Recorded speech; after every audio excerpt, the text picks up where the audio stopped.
ಪಟ್ಟಣದ ಗಣಪತಿ ದೇವಸ್ಥಾನದ ರಥೋತ್ಸವವು ಭಾನುವಾರ ಸಾವಿರಾರು ಭಕ್ತರ ಸಮ್ಮುಖದಲ್ಲಿ ವಿಜೃಂಭಣೆಯಿಂದ ಜರುಗಿತು.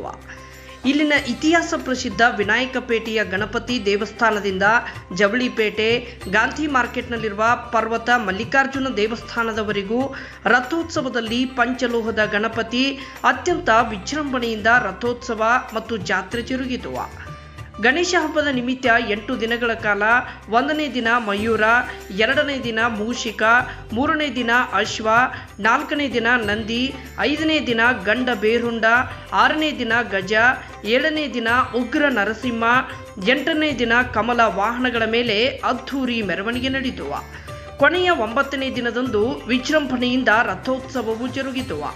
ಶಾಸಕ NH ಕೋನರೆಡ್ಡಿ, ಹಿರಿಯರಾದ ಸಿದ್ದಲಿಂಗಯ್ಯ ಹಿರೇಮಠ್, ಅಣ್ಣಪ್ಪ ಬಾಗಿ, ಈರಣ್ಣ ಚವಡಿ, ಸತೀಶ್ ಜಿನಗ, ಚನ್ನಪ್ಪ ಕೆಸರಪ್ಪನವರ್, ಸಂತೋಷ್ ನಾವಳ್ಳಿ, ಬಸವರಾಜ ಹಕ್ಕರಕಿ, ಶರಣಪ್ಪ ಹಕ್ಕರಕಿ, ಮುದುಕಪ್ಪ ಸುಳ್ಳದ್ ಸೇರಿ ಭಕ್ತರು ಜಾತ್ರಾ ಮಹೋತ್ಸವದಲ್ಲಿ ಪಾಲ್ಗೊಂಡಿದ್ದರು.